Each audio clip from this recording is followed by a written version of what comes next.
سلام به همگی، مخلص شما موشکافم. دوستان، بدبختی های عظما کم بود، این نمایش انتخاباتم بهش اضافه شد. بدبختی که میگم برای 1 دقیقه ها، یعنی بزاریاتیه.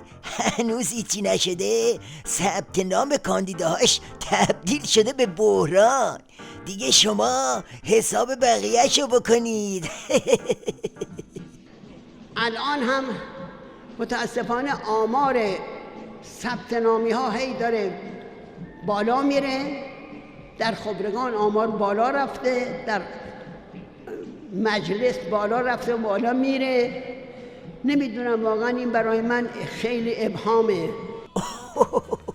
برای که این جنتی لعنتی یه وقت با همین ابهامی که دوچارش شده تو قبل نره، شریعت نداری دست به کار شد و شروع کرد به رفع ابهام. حالا چجوری؟ با تئوری 3 لایه. پیش از این اصلاح طلبان به عیان اعلام کرده بودند که در انتخابات پیش رو با ثبت نام فله‌ای در انتخابات تاکتیکی 3 لایه را در پیش خواهند گرفت.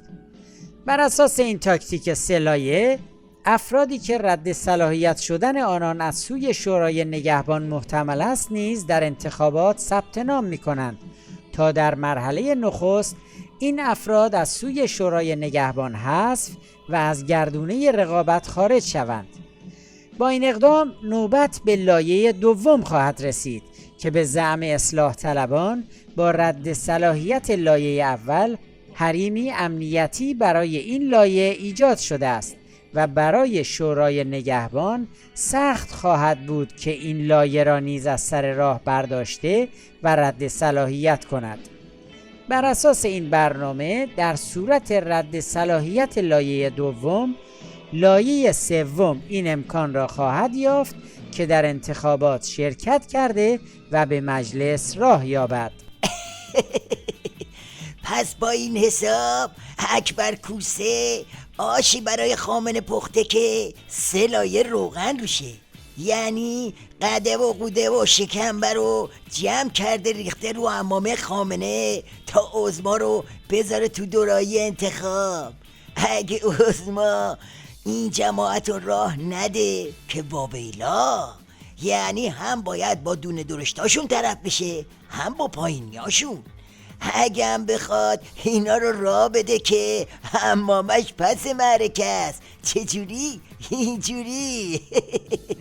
مصباح یزدی: افرادی به دنبال برگزاری رفراندوم برای کنار گذاشتن ولی فقیه هستند. از طرف دیگر نیز سعی می کنند تا با به دست آوردن نقطه ضعفی از شخص ولی فقیه یا خانواده‌اش آن را بزرگ نمایی کنند. حتی افرادی در داخل به دنبال این هستند که از طریق قانونی و با عنوان نمایندگان خبرگان رهبری زمینه رفراندومی برای کنار گذاشتن ولی فقیه را آماده کنند. این تمساح ولایت با این روزا نمیتونه خامنه رو در ببره. ته خط سیدعلی و همون بنبست عظماکشی که عرض کردم.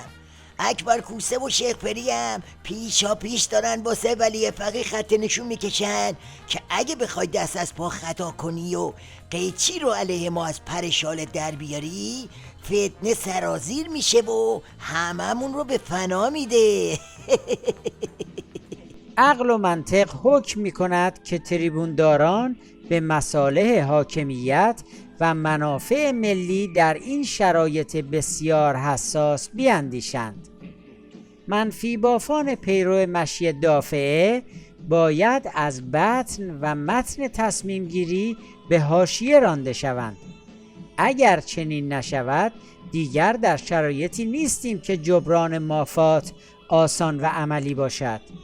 هر نوع بی احتیاطی و اعمال نفوذ غیرقانونی افراد غیر مسئول و غیر پاسخگو جامعه ما را به راهی میبرد که باید بسیار پرهزینه و بدون بازگشتش بدانیم.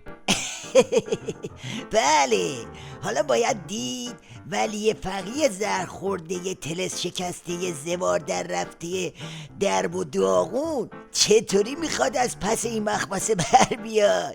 هر غلطی که بکنه و به هر شکلی که وارد این نمایش انتخابات بشه هنهای مفلستر و مفنگیتر بیرون میاد.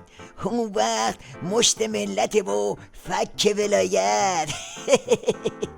این همون پایان تلخیه که نه سیدعلی بافور و نه اکبر کوسه هیچ راه فراری ازش ندارن. اینم اعتراف ورق‌پاره‌های حکومتی به همین پایان تلخ. قربون شما، تا فردا شب، خداحافظ شما. هاشمی اما این بار در صفحه اینستاگرامش صحبتی را که سال 91 کرده دوباره منتشر می کند. صحبتی با این تیتر: فتنه نتیجه برگزاری انتخابات ناعادلانه است. این سخن بدین معناست که انتخابات سال 88 عادلانه نبود.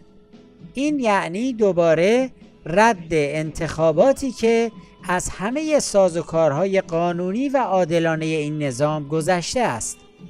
سوال اینجاست که آیا هاشمی با رادیکال شدن خود در تلاش است این تلخی بی پایان را به یک پایان تلخ بدل کند؟